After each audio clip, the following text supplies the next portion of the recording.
Promotional consideration paid for by the following.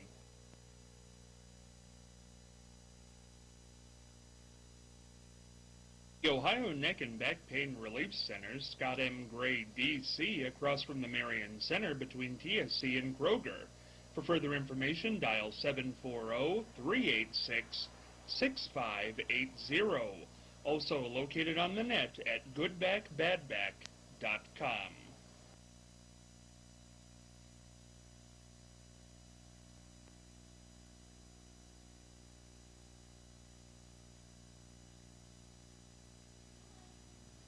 Dryce Roofing and Contracting, LLC, located at 370 East Church Street, right here in Marion. For more information, call 740-751-9516. Specializing in roofing, siding, decks, garages, windows, pole buildings, and complete homes. For more information, again, call Dan Rice, 740-751-9516.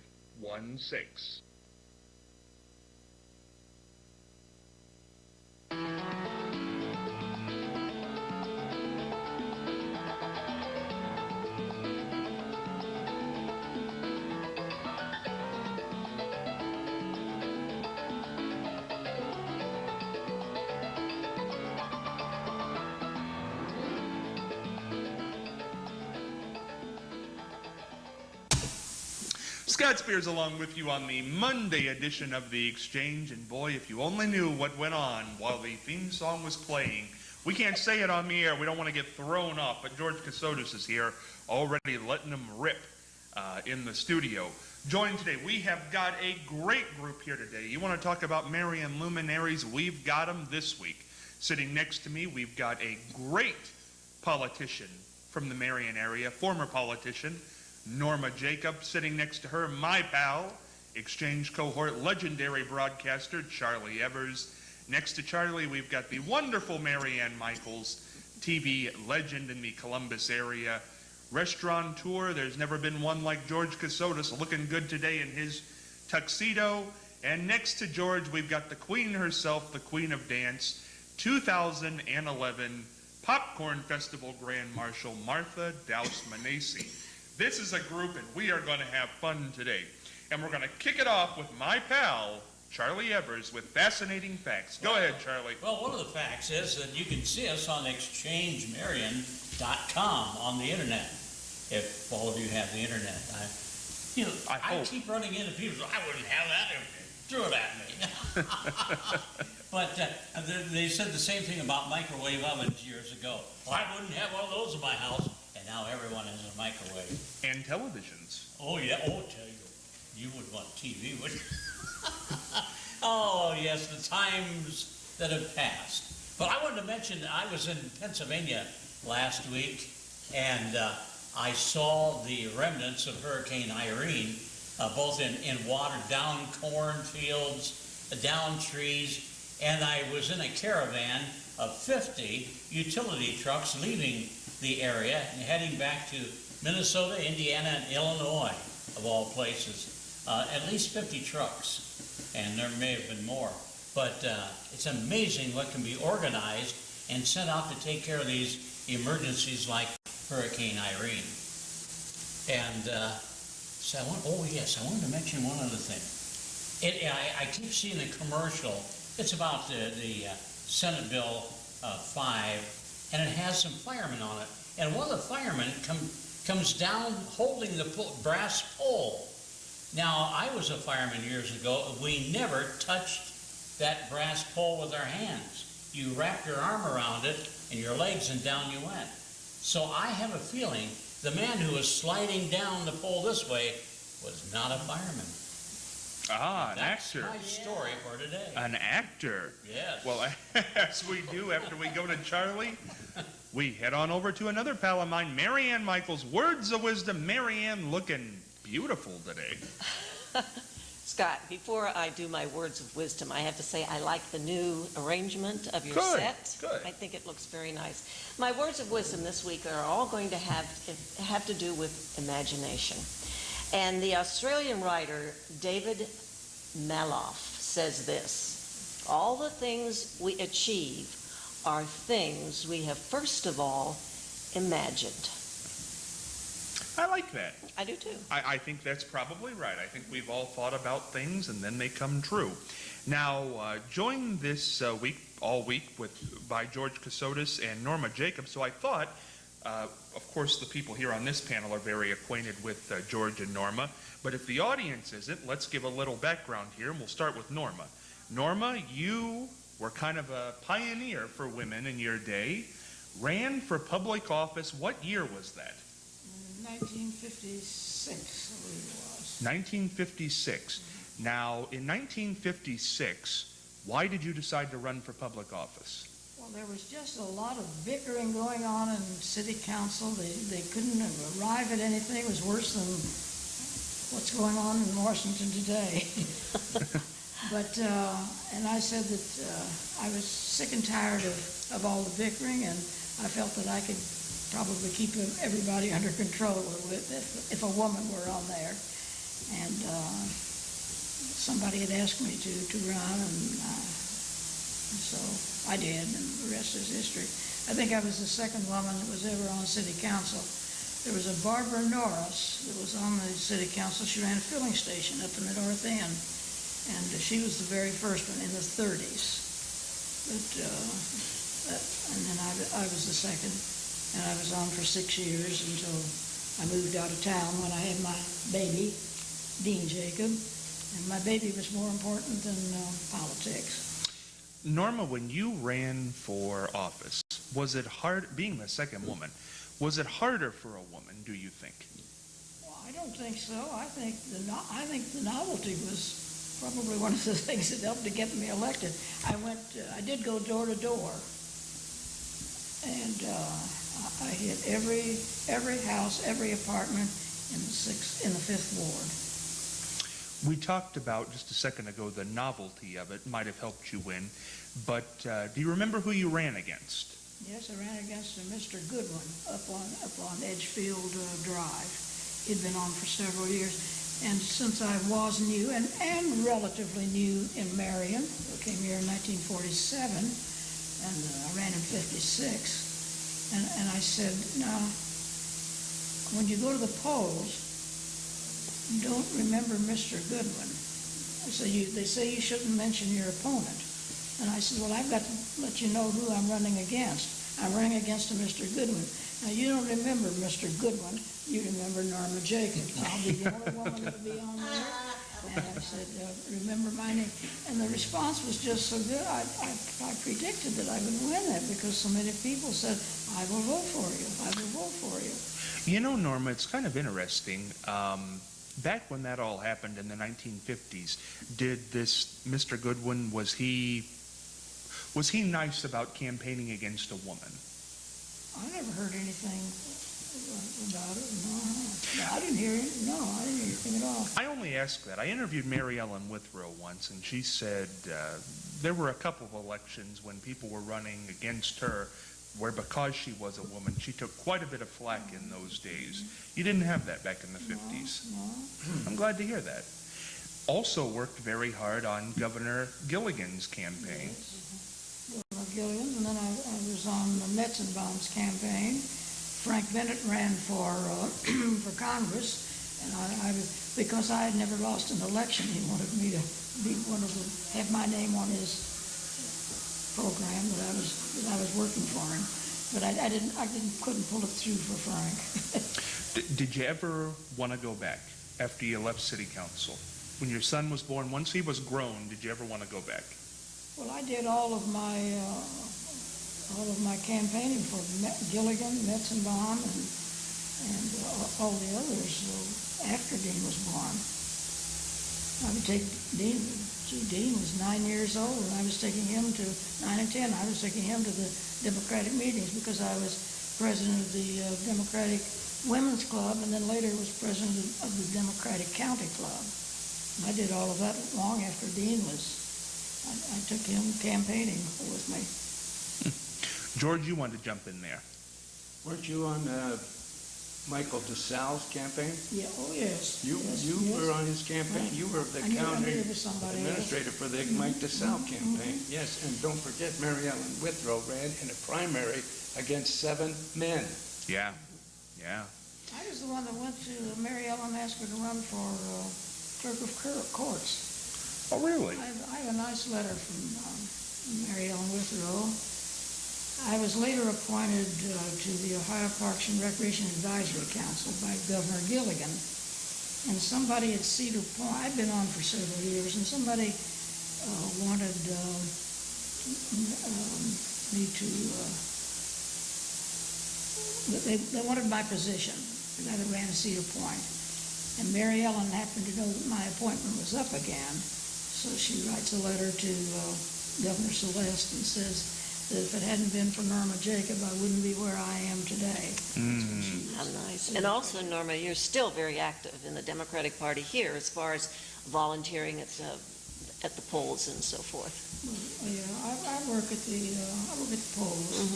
I'm so old, when everybody comes in to vote, they say that there's four precincts that vote where I vote, and they come in and they just say, well, now where do I go? Oh, I go there. They know the precinct.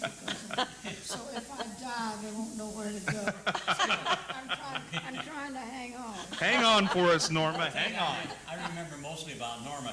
She has a political voice. She always did. She was so affirmative sounding on city council. I remember those days quite well. There was another man on council who always stood up for one particular thing. He was against zoning for trailers in town. Do you remember that? What was his name? A kind of a small man of stature. Oh, he served with you, but he always... Was it Lincoln Spencer? No, but he was always against allowing a house trailer in the city limits. And he was very vocal about that. You'll think about it. I probably will too. Norma, at this age, would you ever run again? You're blessed with good health. Would you ever run again? Oh, I don't think so. That wasn't affirmative, Norma. Maybe you'll toss your hat in. Everybody say, what is that old woman thinking? No. She's having dementia. No. You could do it, Norma. Do you remember, Norma did, and this, it's kind of interesting because we just recently learned that Charlie and Mary Ann will be doing Capture the Moment this year, which is a big dinner that's been going on. George has done it. Norma has done it. Norma, you did, you were wonderful. It was one of the all-time great speeches. And you told a story that night, and I just remember the key word. I don't remember the particulars, but the key word, you said something about chump change. Do you remember that? I know I'm putting you on the spot now. The key word, you said that's chump change. You were talking to somebody big in town. Now, are you sure that wasn't recently? I went down and spoke for complimented the county commissioners on wanting to raise the sales tax 0.5%. And what did you say? I said, that's just chump change. I said, I used as an example that I had a garage door opener put in, and I said it was $400 and some odd. And I said, I figured it out, and it was only going to cost $1.86 or something like that additional. And I said, if I couldn't afford to pay that additional sales tax, I couldn't afford a garage door anymore. So I said, it was chump change. Well, Norma, I tend to agree with you on this, and I know this will take a beating, but the truth is that every county surrounding Marion has a higher sales tax than us. Every county that touches us is above 6.5. So those are the facts. If you still want to campaign against it, fine. You have a right to do that. But just remember, we have the lowest in all the counties that touch us. So do what you can do. George, I wanted to get to you. How about this? Here's a tie-in I didn't even think about. Your wife is a politician. Yes, she is. Yes, she is. And she's ran for mayor. She's auditor. She was city treasurer for 10 years. City treasurer. What's it like to be the spouse of a candidate? It's great. I love campaigning. I just get out and campaign like nobody's business. Wow. What's your method to campaigning? What do you do? What do I do? What do you do? Everything. Signs, door to door, talk to people. I go to different places and talk to groups when that time's available. He does her parties, and he puts on a party like nobody's business. That's true. That's true. One good thing that Martha did one time, she came in my restaurant and ordered a Greek salad. And she says, George, I'm going next door to the Republican headquarters. They're having a meeting there. And would you open the door for me? So I fixed her a Greek salad, and I put it in Martha's hands, and I opened the door to the Republican headquarters, and she walks in and she says, I've got a Greek salad made by a Democrat, and I'm going to eat it in the Republican headquarters. And everybody went, boo!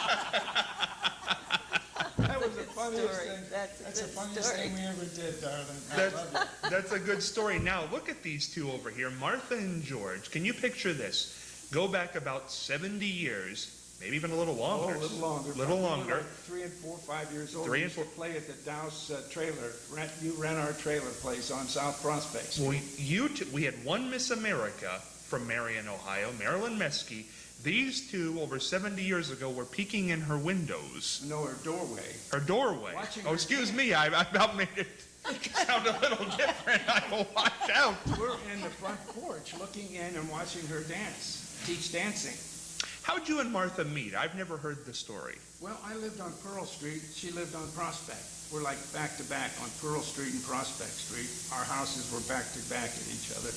And there was a big parking lot out in back next to the Emmanuel Lutheran Church. Yes. And we played in the parking lot out there. Then we used to play on the You Rent Our Trailer. Those trailers were back there, and we used to get in the trailers. And We used to go hay rides. And- My dad took us on hay rides. Wow. And but we did go. Marilyn Meskey lived right across the street from Martha. Her house it's still there. It's a beautiful home. It's got that rounded porch like President Harding's porch. And she taught dancing in there. And we heard the music, so we went over. We were kids, but we went over and listened to the music. And she came out to the door and said, "You two back up." And she did the old soft shoe dance, heel toe, heel toe, heel toe, heel toe. And George still knows that he danced at my dance recital last June, and you were there, Scott. You were the MC. I was there, and George, you sang a song to Martha that day. I did. It was, There's No Business Like Show Business. That's it. It was a great song. It was Give fun. us a line. You were singing before we went on. Give us There's no business like show business, like no business I know. I know Martha and I used to dance together with all of the world and show business like no business.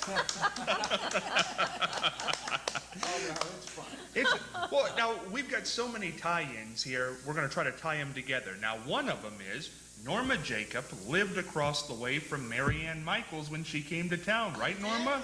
Right? Oh, they lived in the same apartment building. The same apartment building, and we had such good times, didn't we, Norma? Yes, we did. You know what? I used to bring, well, I was in the restaurant. I used to bring little trays of food over to that apartment. Yeah, Oh, the Frontenac.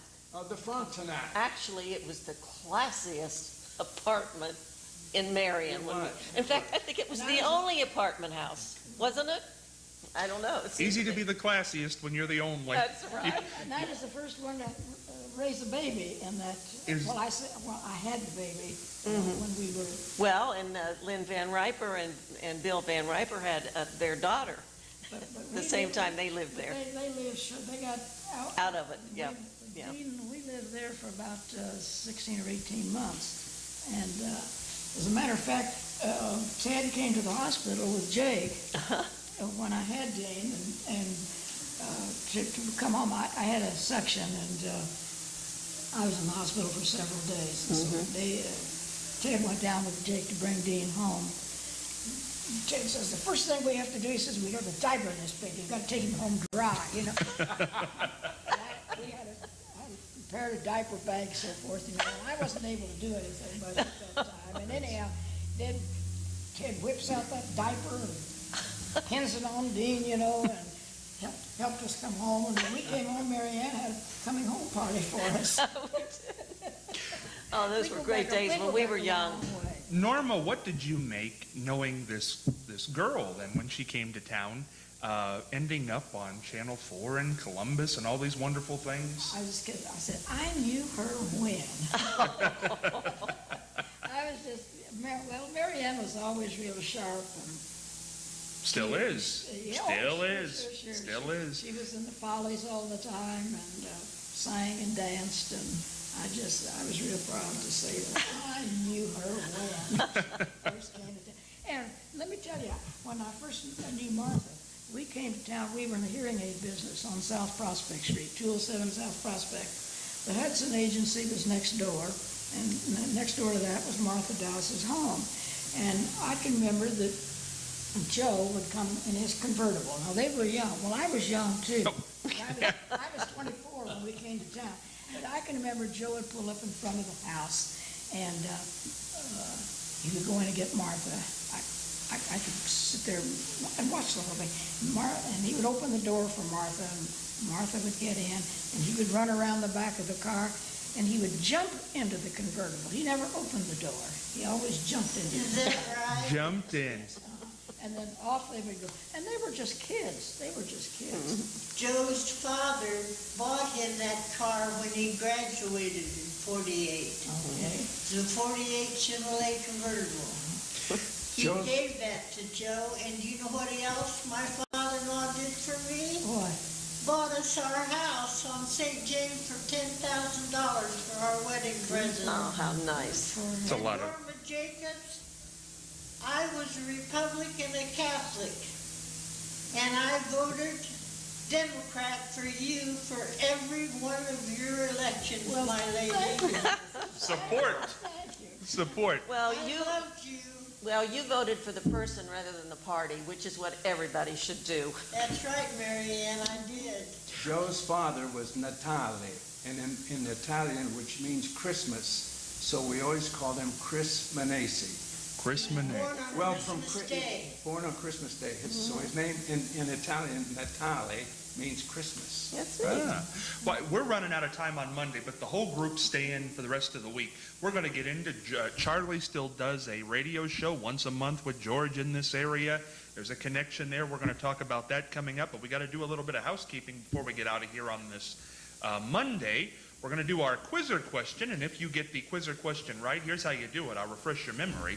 You just go to Facebook, The Exchange Marion, and if you're the first person to have the right answer to our quiz question that we're just about to give on the air here, you'll receive a free fish dinner from O'Michael's Fish and Chips, located on Mount Vernon Avenue here in Marion, and a half dozen donuts from Andrew's Pastries, located at 1282 Delaware Avenue here in Marion also, 387-3830. For more info, contact them on the net, andrewspastries.com, and O'Michael's Fish and Chips, 725-3474 is the number, so don't forget that. Today's quizzer question is, okay, what U.S. agency's food pyramid did the book Eat, Drink, and Be Healthy criticize for ignoring science and promoting obesity? What U.S. agency's food pyramid did the book Eat, Drink, and Be Healthy criticize for ignoring science and promoting obesity? Norma, you got a guess for that one? Oh, heavens. No. Tough one. Charlie? USDA? Could be a good guess. Marianne? Well, yeah, but you said it's a pyramid of the, They government. criticize this group's food pyramid. It's yeah. a group. Okay. No guess? FDA? Good guess. George? I have no idea. Martha? I agree with George. Yeah, no idea. There we go. But you'll get the answer at the top of the program tomorrow, and if you know the answer, just go to the Exchange Marion on Facebook. We started a new thing last week, which I enjoyed, and I think the audience enjoyed, which is the Answer Man. It's an old Steve Allen bit. Johnny Carson did it as Karnak for a long time. And for our new panelists this week, what we do is each day I'll give you the answer. You come up with a question, and then I'll tell you what the question was. Today's answer is hayseed. Hayseed. Norma, what's What's a question if the answer is hayseed? Who's that ignorant person? That's a good one, Norma. I don't mind that. Charlie, what do you think? Hayseed. The same person that a redneck is today. Okay, that's good. Mary Ann? Oh. What did you find in that barn? That's a good one. George? There was a TV show called Hee Haw. Hee-haw. That could fit in. Martha, you got any guesses on this one?